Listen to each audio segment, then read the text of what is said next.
Welcome again. So here's what's happened in Ukraine over the last couple of hours. NATO Secretary General Jens Stoltenberg says sanctions imposed on Russia are the price worth paying for freedom. He made the comments as leaders arrived in Madrid for a NATO summit today and acknowledged that most people in the West were paying higher energy prices, but that an even higher price is being paid by Ukrainians.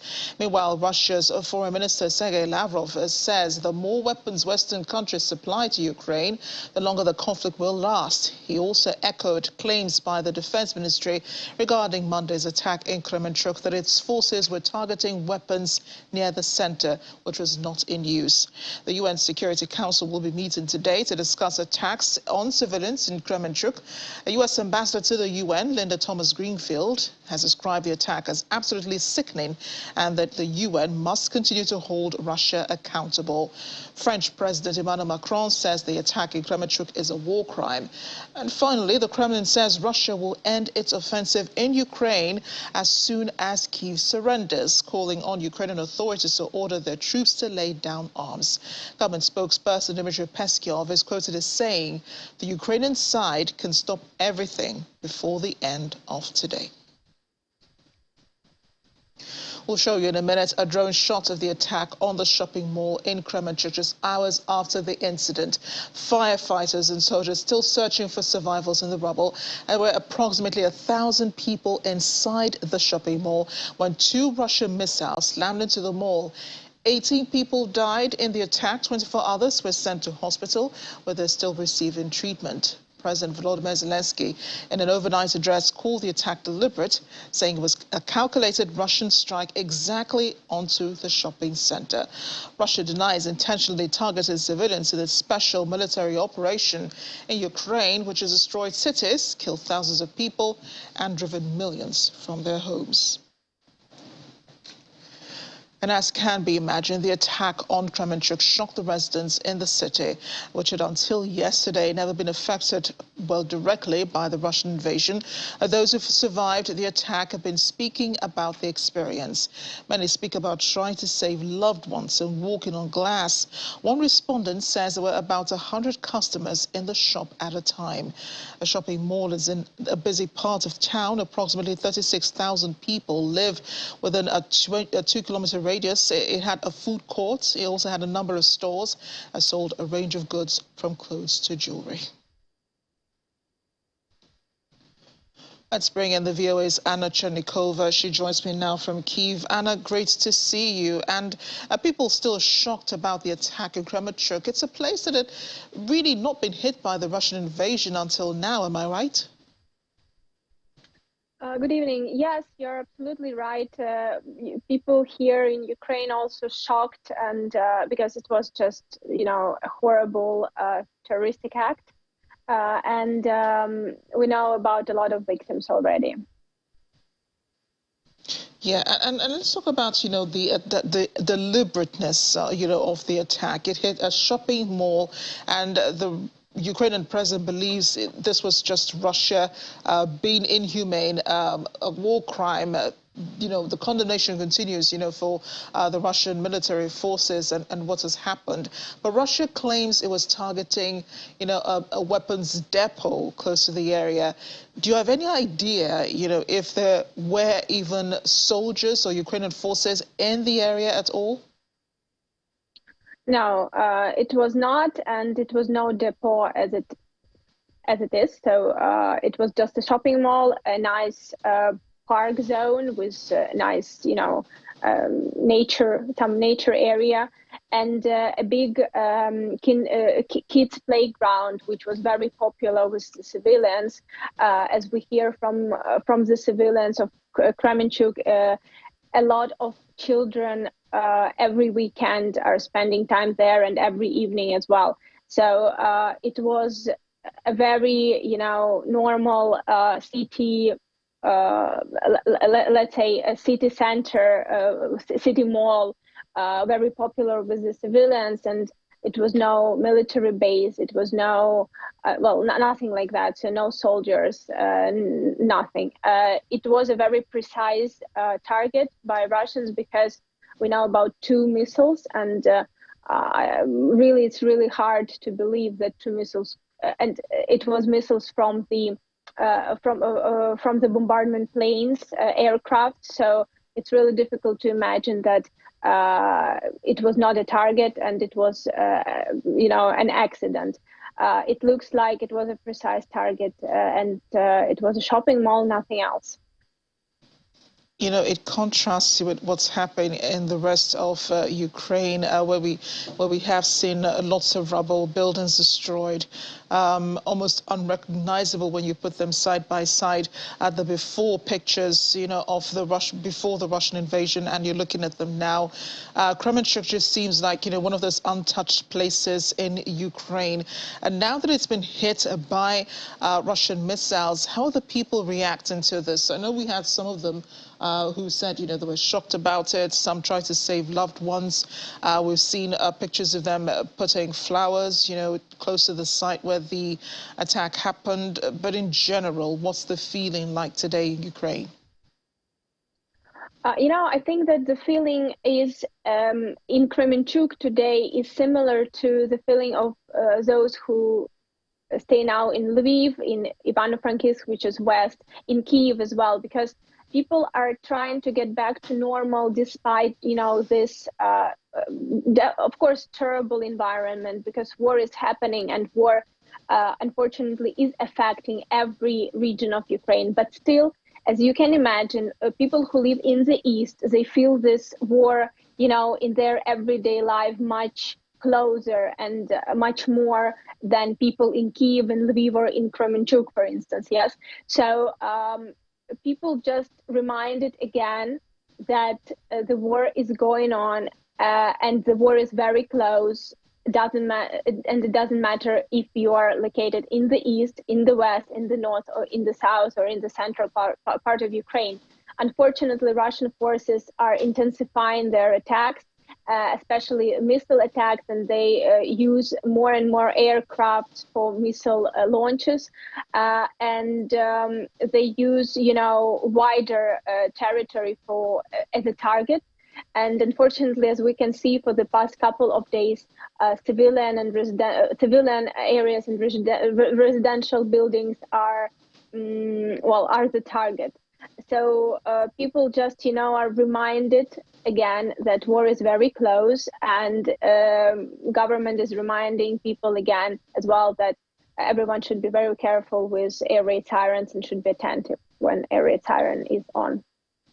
Now, apart from Russia denying, the reason why Kremenchuk was attacked, the Russian government, the Kremlin, today said this war can end if Ukraine surrenders. Have there been reactions to that?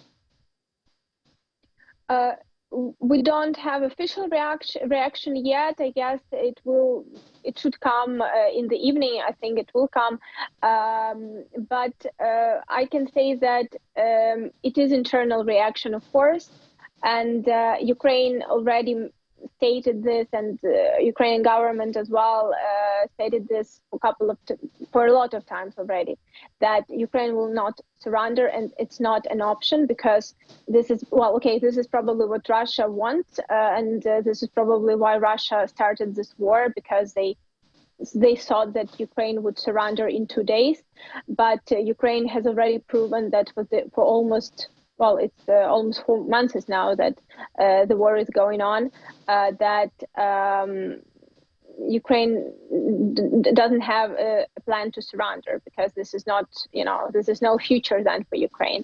So, of course, Russian side would, continue to suggest this, because this is something that they would probably want to happen, because they can feel that their forces are getting, less and less, and it's more and more difficult for their forces to advance in Ukraine. So, and this is also one of the reasons why they start to target civilian areas and residential buildings, because they just want, to create this terror effect. So people would probably, as they think, get afraid, get scared, and will, consider surrounding as an option. But this works other way around. People here in Ukraine react completely different to what's happening, and these attacks just create even more desire from the Ukrainian side to fight and to end this war with a victory, because everyone understands that if Ukraine is not winning now, then this could happen again, and this will happen again in a couple of years, or 5 years, 10 years, it doesn't matter. So there are two meetings that are supposed to be taking place today. The UN Security Council is supposed to be meeting today over Ukraine, over the war in Ukraine, and condemning Russia's actions. And then there's the NATO summit that's holding in Madrid. Secretary General Jens Stoltenberg says the West is paying the price for freedom. Do Ukrainians feel that freedom is close? Do they see that in the horizon, or do they feel it? They feel it, especially when you talk to people, to the military and to people who are at the front line. They feel it. People in general around Ukraine, civilians, also feel it, because, every day of fighting is considered here as day closer to this final freedom, because Ukraine, if you look at the history, Ukraine is fighting for its freedom and independence for a very long, and this war is not happening 4 months, it's happening 8 years and 4 months. So people and people understand that this so now since February 24, it's an active phase of this war. And, normally such active phases are actually happening at the final stage of the war. So, and this is what the feeling here inside.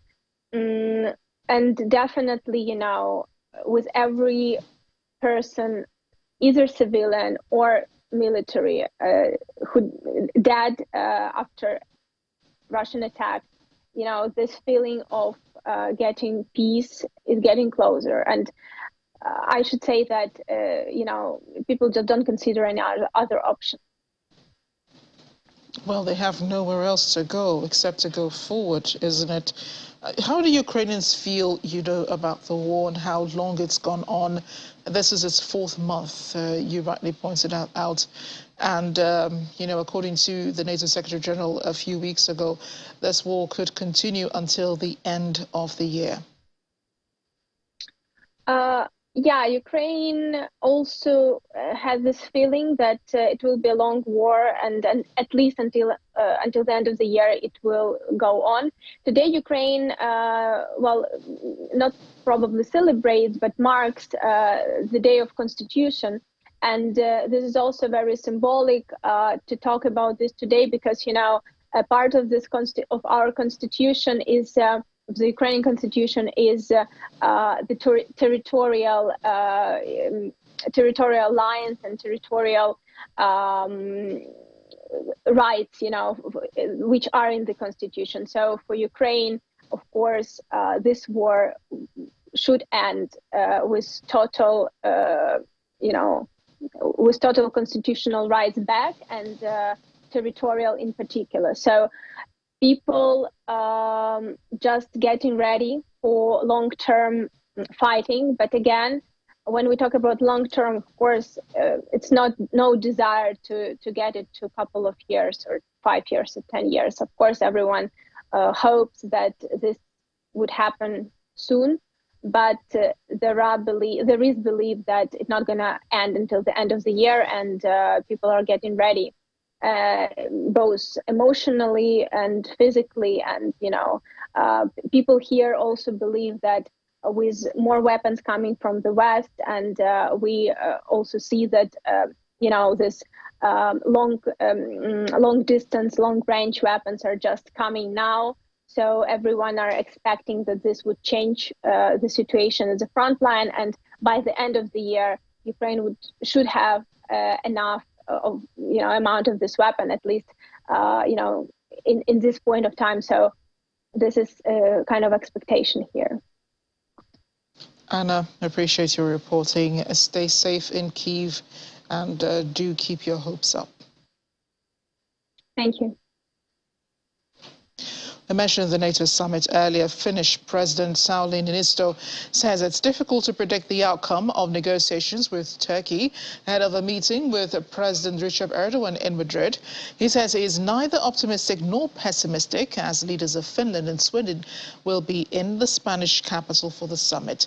Breaking with decades of a policy of neutrality, Finland and Sweden applied for NATO membership in light of Russia's invasion of Ukraine. Their application was warmly welcomed as a historic moment by alliance chiefs, but they have faced opposition from Turkey over what it says is the Nordic country's support for militants it views as terrorists and arms embargoes on Ankara. President Tayyip Erdogan held firm on his stance towards Finland and Sweden's NATO bids today, saying Turkey wants results, not words, to address its concerns.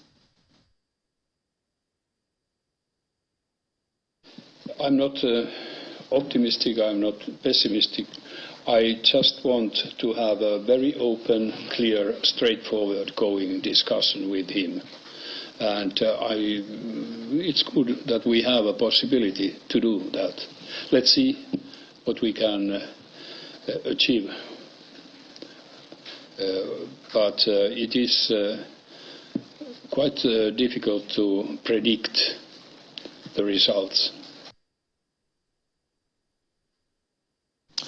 Meanwhile, Kurds in Sweden's large diaspora are worried they will become a pawn in the negotiations over Stockholm's ambition to join NATO if the West makes concessions to win Turkish support.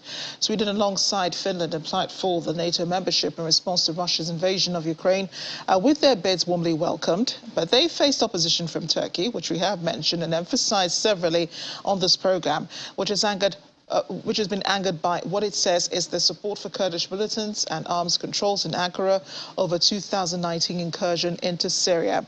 Any bid to join NATO, which holds a 3-day summit this week, requires backing from each of its 30 members. Turkey has been a NATO ally for over 70 years. Sweden's 100,000-strong Kurdish diaspora and Stockholm's support for Kurds' rights has long been points of friction in relations with Ankara. The Kurdish Workers' Party, the PKK, has been waging an insurgency in Turkey since 1984, in which more than 40,000 people have been killed. Sweden has long outlawed the PKK and says it only provides humanitarian aid to Syria and refugees in the region, mainly through international organizations. The economical or political situation in Turkey is very bad. He has not the support he wants to have. The economical situation is the Turkish, for example, lira is very, very down. I mean, it had been not like that in past 15, 20 years. It is dangerous. And he also knows that the